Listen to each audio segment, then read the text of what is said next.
मोदी सरकार के खिलाफ बोलने वालों को एक एक कर निपटाया जा रहा है। ताज़ा मामला दिल्ली यूनिवर्सिटी के प्रोफेसर डॉक्टर लक्ष्मण यादव से जुड़ा हुआ है। डॉक्टर लक्ष्मण यादव को उनकी नौकरी से निकाल दिया गया है। जी हां, आपने सही सुना, डॉक्टर लक्ष्मण यादव की नौकरी छीन ली गई है। आपको बता दें कि डॉक्टर लक्ष्मण यादव दिल्ली यूनिवर्सिटी में असिस्टेंट प्रोफेसर के पद पर तैनात थे। हालांकि वो एडहोक यानी कि ठेके की नौकरी कर रहे थे। बीते 14 साल से वो दिल्ली यूनिवर्सिटी के जाकिर हुसैन कॉलेज में बतौर एडहोक असिस्टेंट प्रोफेसर हिंदी विषय में पढ़ाई करवा रहे थे। वो हिंदी के असिस्टेंट प्रोफेसर थे और बीते 14 साल से वो अपने छात्रों को पढ़ा रहे थे, लेकिन अब उनसे उनकी नौकरी को छीन लिया गया है। बताया जा रहा है कि जो सिलेक्शन पैनल ने दिल्ली यूनिवर्सिटी में परमानेंट अपॉइंटमेंट्स किए हैं, यानी नौकरी पक्की करने का जो काम किया गया है, उस लिस्ट में डॉक्टर लक्ष्मण यादव का नाम नहीं है। उनका नाम लिस्ट में नहीं होने का मतलब है कि उनको नौकरी से निकाल दिया गया है। अब वो नौकरी से मुक्त कर दिए गए हैं।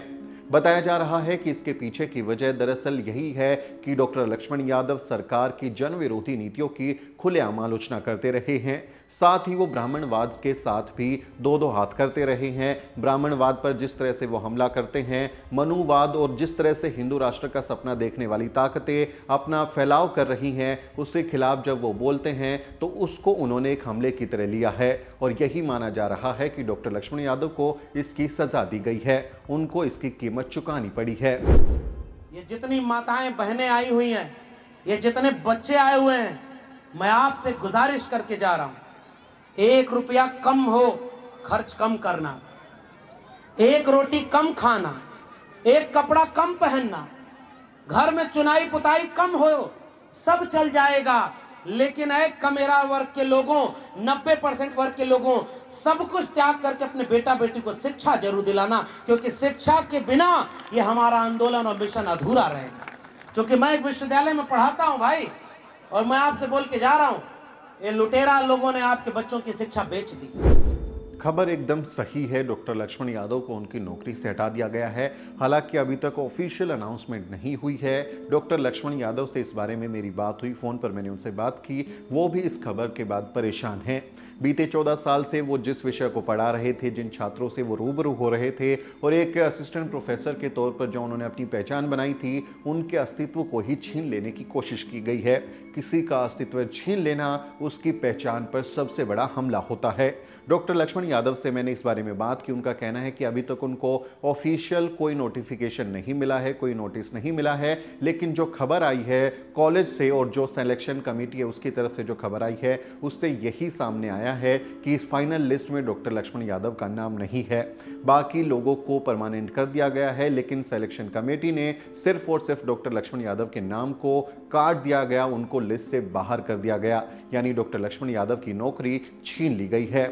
इस बारे में डॉक्टर लक्ष्मण यादव ने ट्विटर पर अपना एक वीडियो शेयर किया है और साथ ही कैप्शन लिखा है। हालांकि उनका कहना है कि विस्तार से वो इस बारे में बात करेंगे जब उनके हाथ में ऑफिशियल नोटिफिकेशन आ जाएगा, नोटिस आ जाएगा जिसमें कारण लिखे होंगे। यानी वो कह रहे हैं कि उनको जब कारण बताएंगे कि आपको क्यों सेलेक्ट नहीं किया गया, 14 साल से जिस यूनिवर्सिटी में वो पढ़ा रहे थे, जिस विषय के वो बहुत अच्छे से जानकार थे और छात्रों की तरफ से कभी कोई उनकी शिकायत नहीं की गई, उनका जो एक टीचर के तौर पर इंडेक्स होता है, मूल्यांकन होता है, वो भी सर्वश्रेष्ठ था, लेकिन उसके बावजूद उनको नौकरी नहीं मिली। अब जब उनके हाथ में फाइनल नोटिस आएगा, क्या कारण जो है बताए जाते हैं, उसके बाद वो अपना बयान जारी करेंगे। हो सकता है कि वो सामने आकर इस बारे में बात करें, लेकिन फिलहाल उन्होंने ट्विटर पर इतना ही लिखा है कि एक परिंदे से उसका घर नहीं छीनना चाहिए था।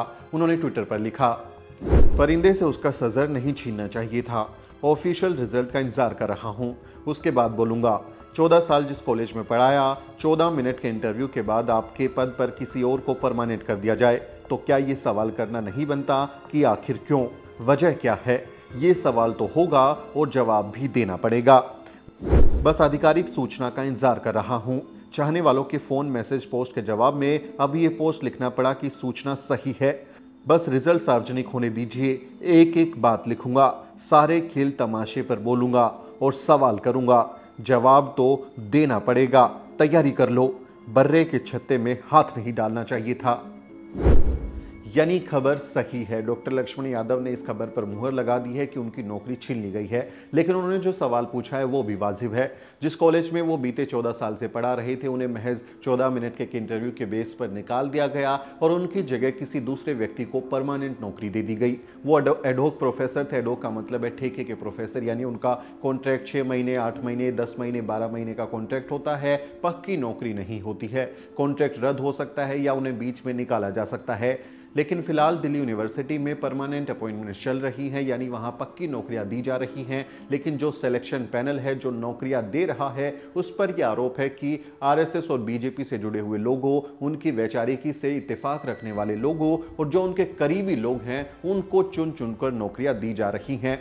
और जो भी व्यक्ति जो कहें कि सरकार पर सवाल उठाते हैं या इनके हिंदू राष्ट्र के सपने से वो इत्तेफाक नहीं रखते, उस पर वो सवाल उठाते हैं, उन्हें चुन चुनकर यानी दुश्मनों को चुन चुनकर बाहर निकाला जा रहा है।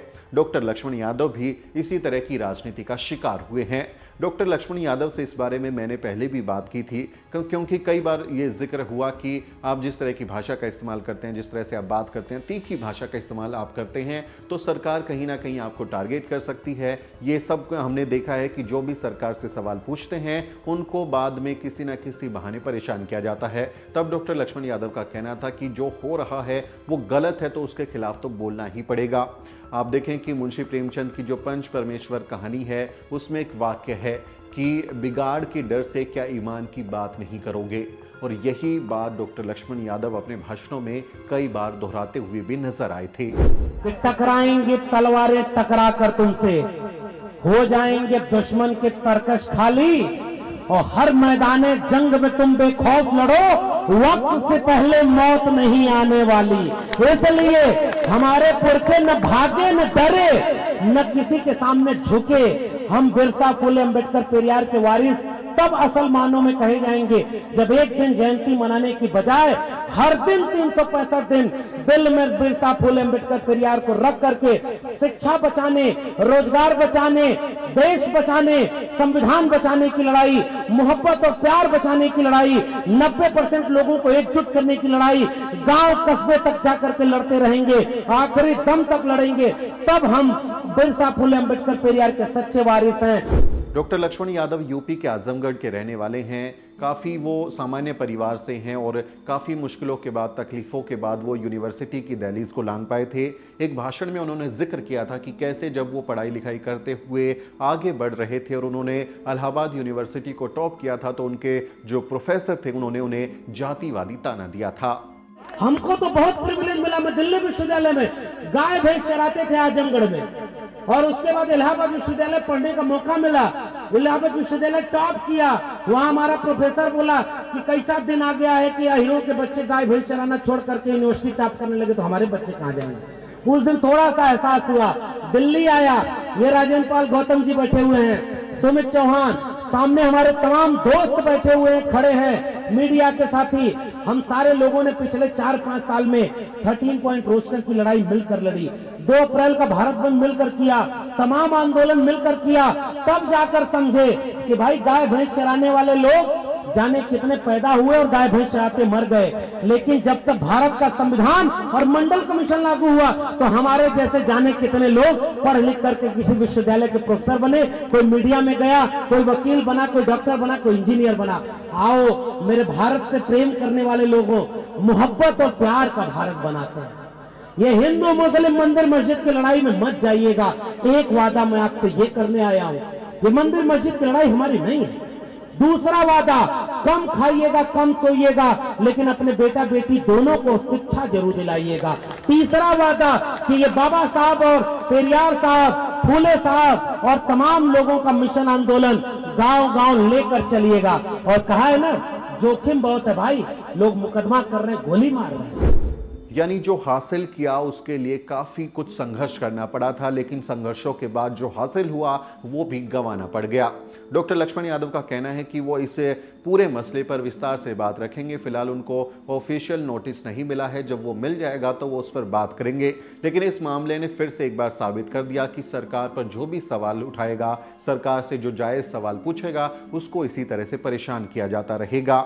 कितने सारे लोग ऐसे हैं जो सरकार की चाकरी करते हैं या जो उनकी जन विरोधी नीतियां हैं उनकी तारीफ करते हैं, उनकी हाँ में हाँ मिलाते हैं। वो लोग लगातार तरक्की पाते रहते हैं, उनको अच्छे अच्छे प्रमोशंस मिल जाते हैं, अच्छी नौकरियां मिल जाती हैं, उन्हें किसी आयोग का अध्यक्ष बना दिया जाता है, उनको कोई अवार्ड दे दिया जाता है। लेकिन जो सरकार से जायज़ सवाल पूछता है, जायज़ सवाल क्या, स्वास्थ्य के बारे में, शिक्षा के बारे में, बुनियादी सुविधाओं के बारे में, ये जो सवाल हर नागरिक को पूछने चाहिए, जब कोई इन्हीं सवालों को दोहराता है तो उसको इस तरह से शिकार बना दिया जाता है, घेर कर, रणनीति बनाकर, चक्रव्यूह रच के इस तरह से फंसाकर दलित, बहुजन, आदिवासी समाज के लोगों को परेशान किया जाता रहा है। आप जानते हैं देश भर की जो यूनिवर्सिटीज़ हैं उसमें SC ST OBC के जो टीचर्स हैं उनकी संख्या बेहद कम है, वो ना के बराबर हैं। 90% से ज़्यादा पदों पर आप देखें कि कुछ चंद जातियों के लोग वहाँ प्रोफेसर बनकर बैठे हुए हैं और जो SC ST OBC की नौकरियाँ हैं उनको भरा नहीं जा रहा।